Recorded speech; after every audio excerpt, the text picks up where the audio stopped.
Today, I want to start by asking you a question.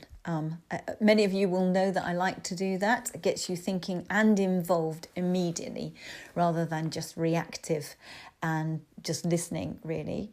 And the question is, what one thing have you done today that will help you to increase your confidence? And actually, another part of that question, what one thing today have you done that will increase your happiness?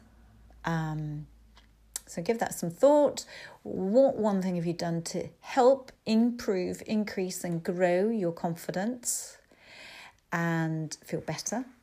And what one thing have you done to improve your happiness or life generally, or to improve things?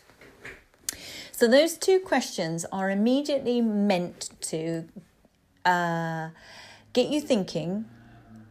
And if there are no things, if you haven't done anything to improve your confidence today, working towards improving your confidence or your happiness, then it's a reminder that maybe you need to. Because if you take nothing else from today, in fact, after about 1 minute, you will have concluded the whole of the podcast episode.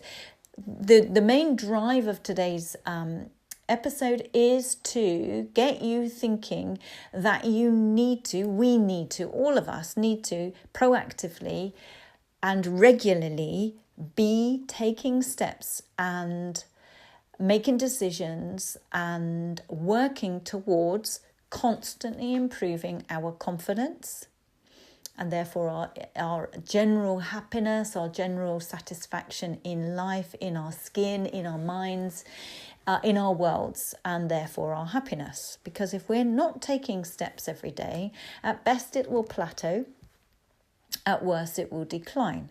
And life throws curveballs at us. It throws challenges and obstacles and bad days and bad weathers and all sorts of things at us. So we're constantly having to change course and dodge obstacles and drive around things and maneuver our way around these things that are thrown at us. And some of them can take or cause a dent in our confidence, or a bit of a downturn in our happiness, or negatively impact on our mood. So that's fine, that's life, that is normal. But unless we're taking proactive, conscious steps to keep it on course and even better to improve it, then it can be detrimental. So I say to clients and participants on workshops and programs that we all would benefit from on a daily basis taking conscious steps to improve it. A little bit like on a daily basis we brush our teeth, or we tidy the kitchen after we've eaten, or we make our bed, or we don't just cut the grass in the garden once in the summer and think, oh, that's that done, the grass is done, or the hedges are cut. And we don't just clean the house once and think, oh, well, the house is clean and that's that. It needs maintenance. It needs regularly doing it. Our teeth need regular dental hygiene. We have to regularly brush our teeth, regularly shower, regularly brush our hair. And we need maintenance. We need routine and general care on a daily basis, or, we have to top up the fridge weekly at least, if not more. Those sorts of things. And our mental health and our confidence and our beliefs and our mood and our happiness and our belief systems and all of the internal dialogue that goes on needs that daily work. It needs that maintenance, that ongoing, cutting of the hedges, mowing of the grass, cleaning of the house. We need to be doing that regular work on ourselves. So going back to the first question, have you taken any steps today yet? Have you, gone out and had some outdoor activity and got some fresh air and some time to think? Have you de-stressed at any point and just stopped and done some good deep breathing for a minute? Just some nice square breathing of breathe in slowly for 4, hold for 4, release for 4, hold for 4, breathe in for 4, those sorts of things, just for a minute or two, and stretch out your neck and relax everything and just unwind for a minute. Or said some positive affirmations while the kettle was boiling, stood there and said some positive things. Today I'm calm, confident and happy. Today I'm on top of my workload and achieving loads. Today I'm on fire. Today I'm in control. Have you said any of those sorts of things?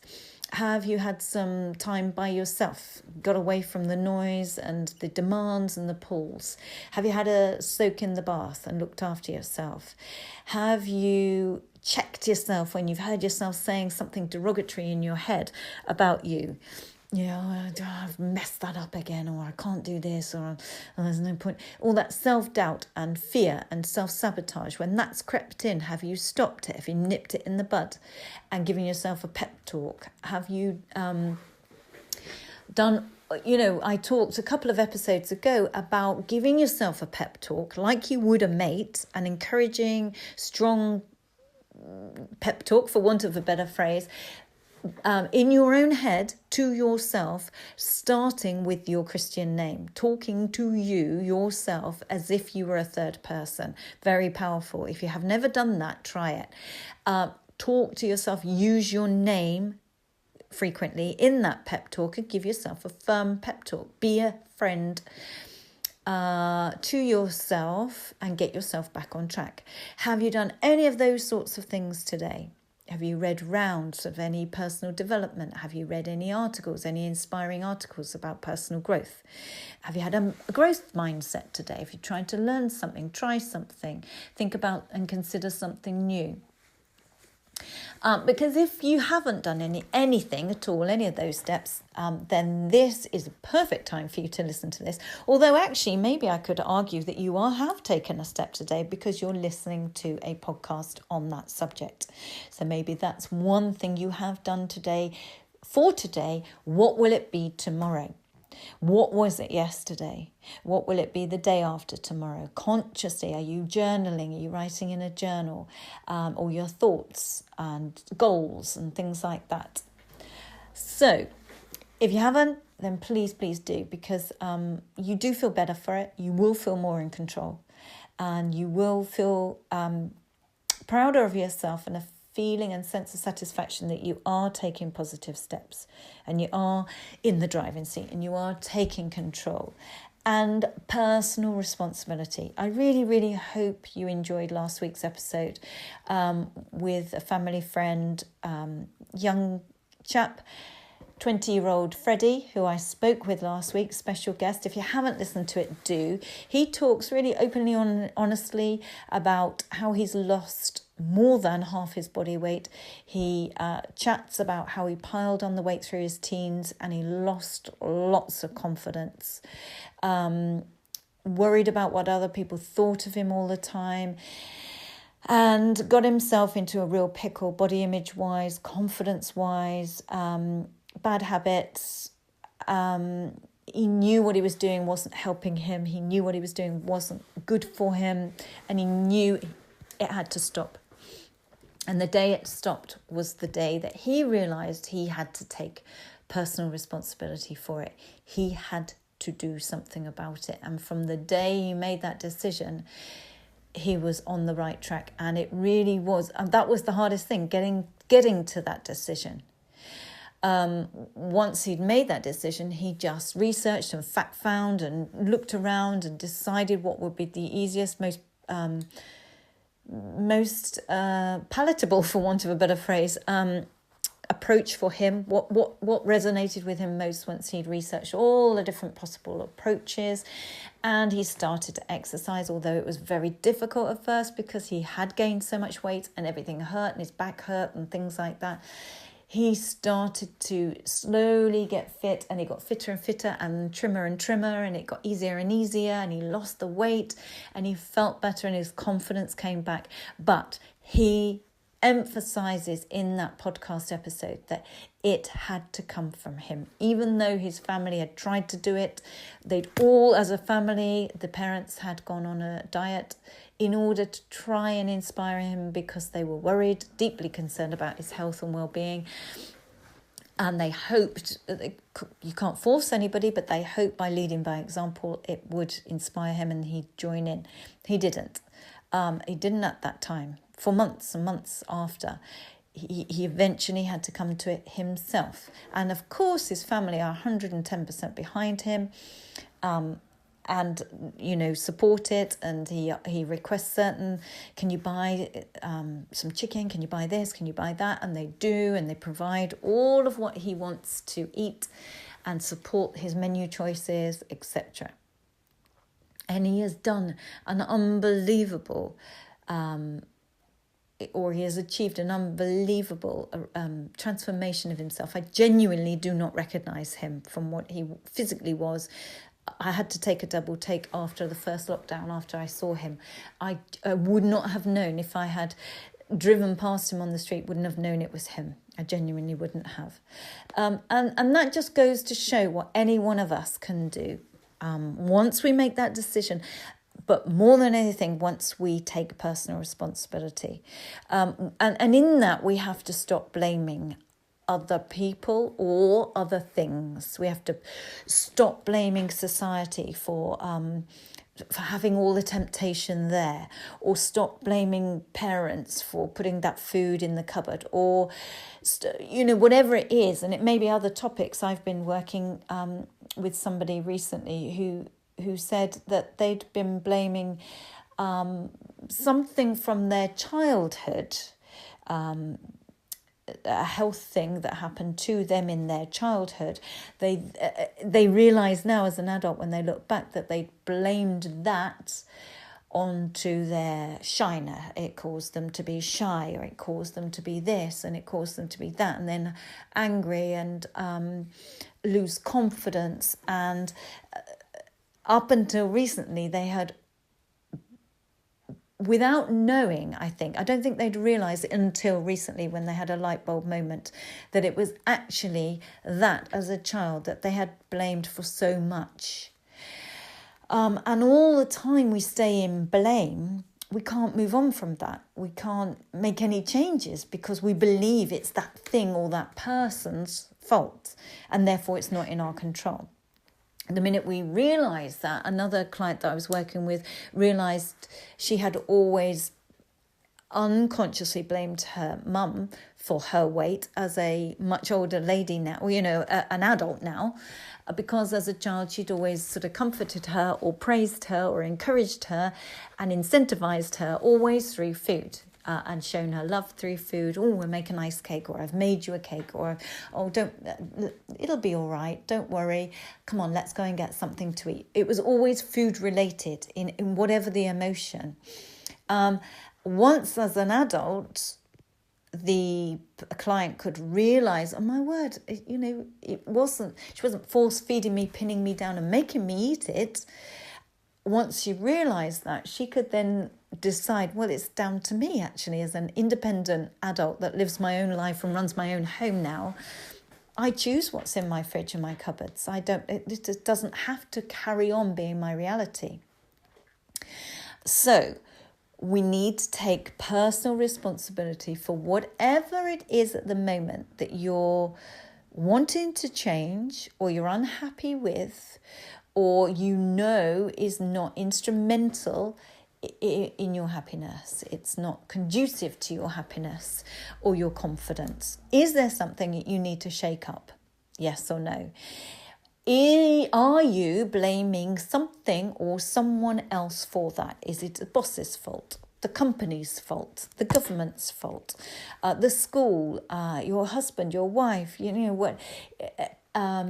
Is it something that you're blaming? I can't do it because of my leg, or I can't do it because I haven't got a car. I can't do it because it's something else's fault. There's another reason why you can't, or you have to, etc. Because if that's the case, then we need to find a way around it. If it's something you wanted to do but you haven't got a car or transport or the money, then how can you work around that? How can you do it without the money, or get the money from a different means? Can you clear your attic? Can you clear your bedroom? Can you sell things? Can you sell all your old clothes or whatever? It's once you stop blaming that thing, you can then start looking for solutions. And the other thing, so Freddie really, really inspired me all of last week, actually, still does, because, if he can turn things around, any one of us can turn things around. And instead of looking for quick fixes of, a slimming pill or something someone else is going to solve it for you. They're going to give you a series of pills that's going to make it better. No, we have to do it for ourselves. He had to do it for himself. That's the only way it's going to be permanent. By taking that responsibility and making it happen for you in a way that you can live a life. He had to choose a method that worked for him and the fitness that worked for him. The thing that inspired me this weekend was watching Captain Sir Tom Moore's funeral or the celebration of his life.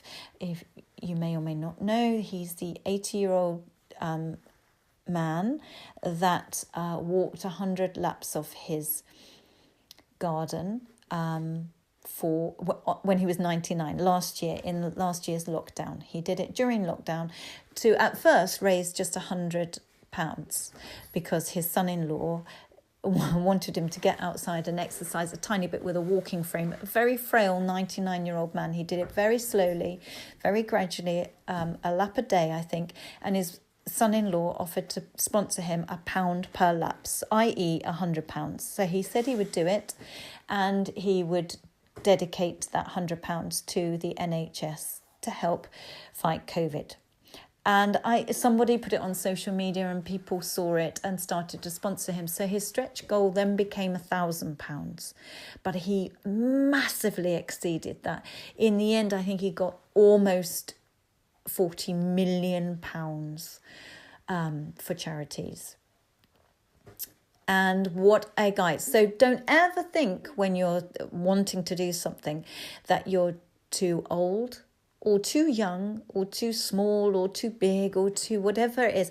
Don't ever use that word too, T-O-O, because you're not too old. He's proved you weren't too old to make a difference in the world.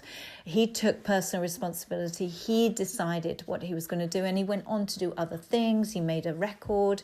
He did interviews. He's so inspiring. He did so much and made such a difference.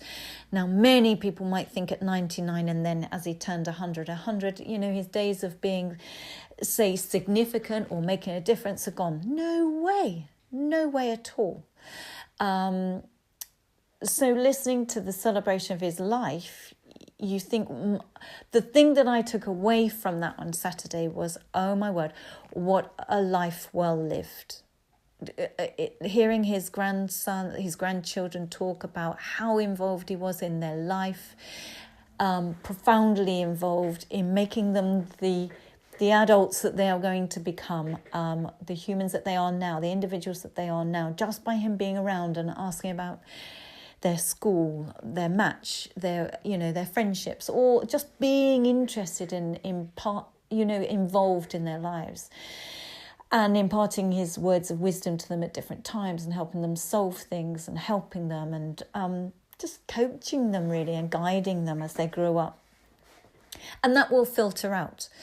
The kindness that man has brought to this world will filter out. In fact, we talk, don't we, about the R number with COVID. The R is above 1, which means if one person gets COVID, they can pass it to 1 point, whatever the R number is at the time, people will get it as a result of that 1.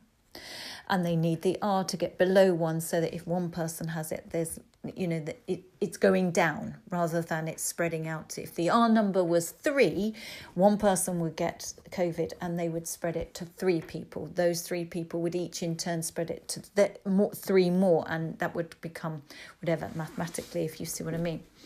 The same is true with kindness, is my long-winded way of describing it. And the R number for kindness is 5. All the studies have shown in all the work on kindness and compassion that if one person does a kind act to another person, it has an R number of 5. It goes out, ripples out to 5 other people. 5 other people will receive some kindness as a result of that one. They in turn will spread it to 5 others. They in turn will spread it. So kindness is very infectious in a great way. So if your step, the question that I asked you right at the beginning of this podcast, if that one step could be, I'm going to do fulfill an act of kindness, unprompted kindness to somebody, that will have a huge impact on the world, because that will filter out to 5 others, which will filter out to 5 others, each of them, etc., etc. And it will spread and spread. And I do believe that massively happened with Captain Sir Tom Moore.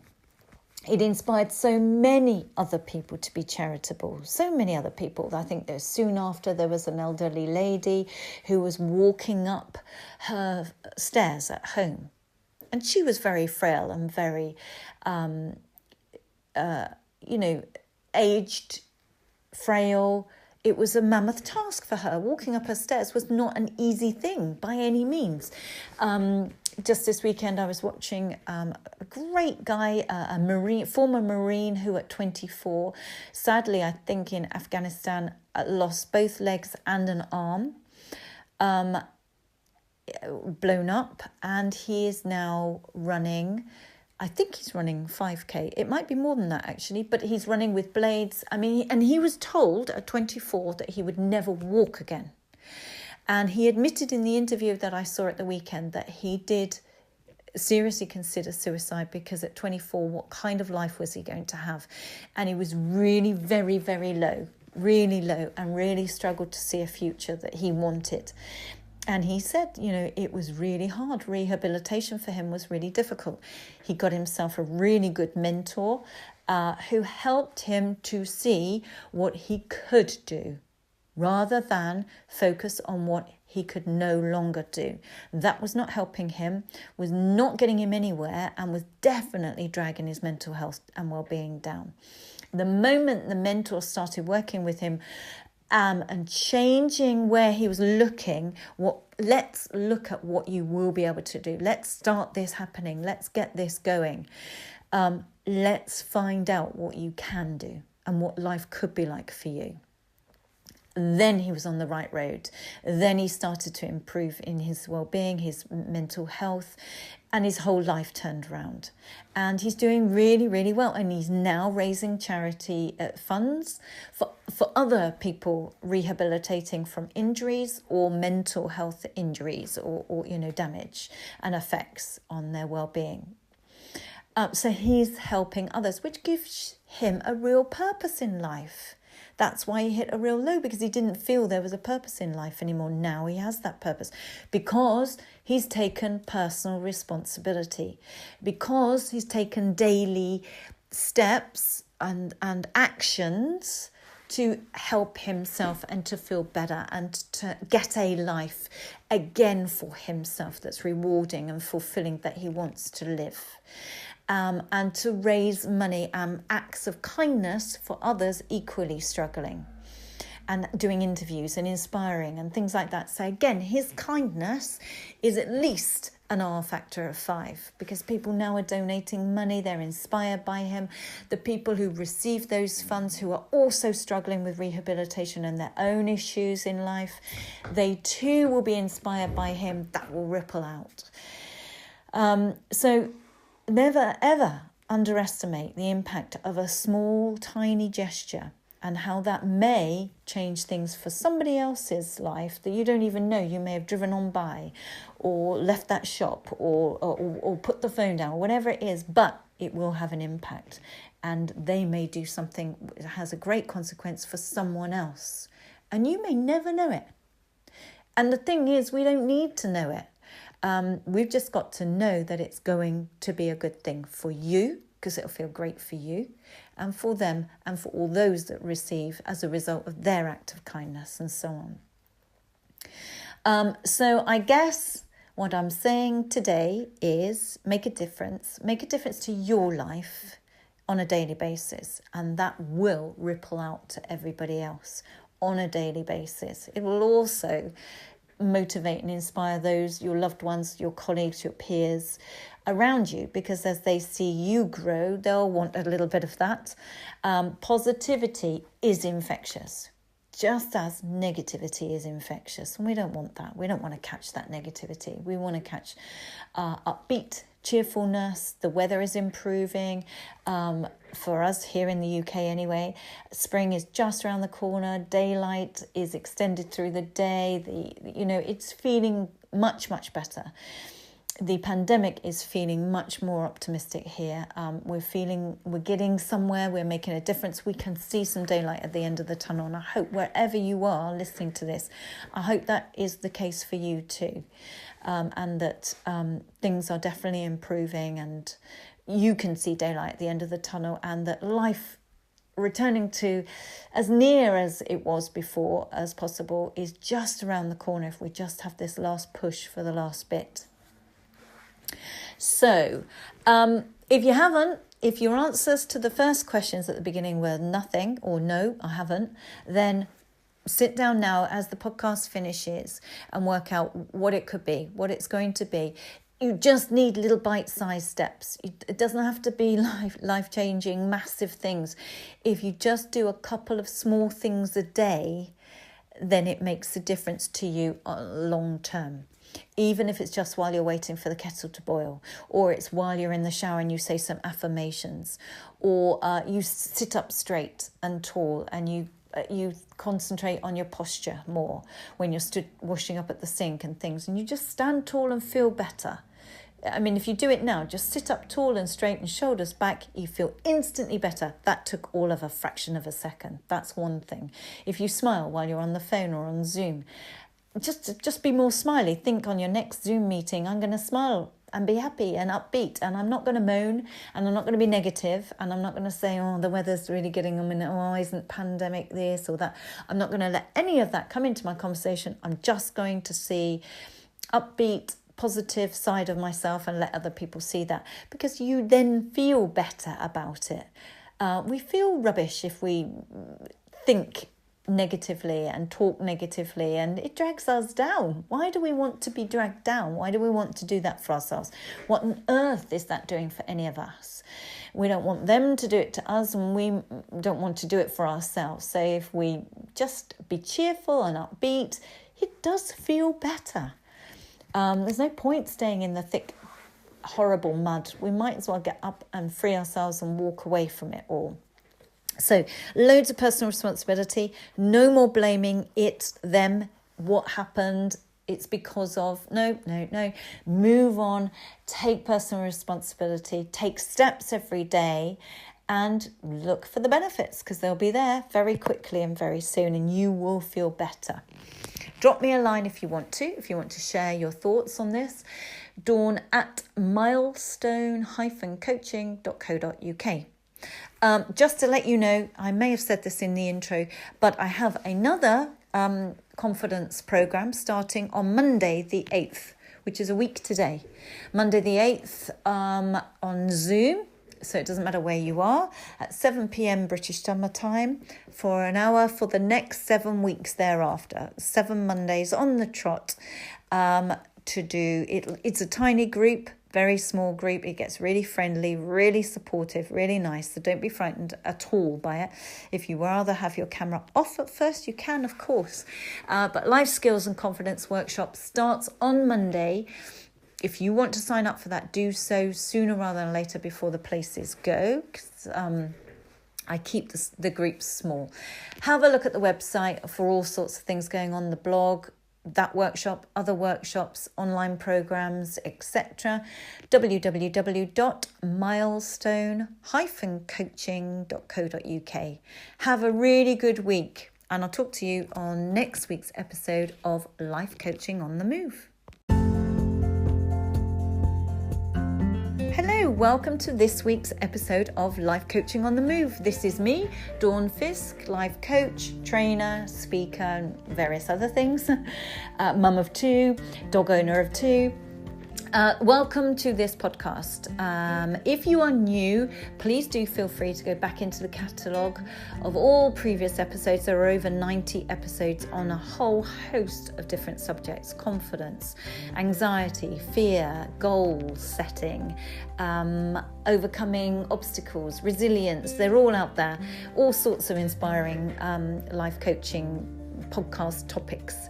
I would recommend that you start at the first episode 1 and go through them in that order. It just makes more sense because of what I cover in the first 10 makes much more sense rather than going backwards over the last few, the more recent ones. Visit the website www.milestone-coaching.co.uk for other things that I offer: online programs, workshops. I have a workshop starting in a week's time on Monday the 8th of March in the evening, British summertime. A 7-week life skills and confidence program for a small group of people. There is a limited number. It's only tiny, and it's specifically tiny to make it very safe and very welcoming. And because it's confidence, you've got to have some confidence to join, which is why I keep it really small. Otherwise it would scare people off and overwhelm them. So that's next Monday. Visit the website to sign up for that if there are still some places. So I would do that sooner rather than later. The only other thing I ask before I start this episode is, if you like today's podcast, or any of them actually, please do share the link or the title of the podcast series and a bit about it on your social media to let your friends and loved ones know, because it may well be exactly what they need at the moment. So many people are struggling right now with anxiety and things, all sorts of struggles at the moment. Life is a little bit challenging for some currently. So put it on your social media and say that you found it really helpful, and that may well be what they need. So that's my only thing I ask. Today it is all about taking personal responsibility, taking actions and steps, and making a difference for yourself. I really hope you enjoy this week's episode.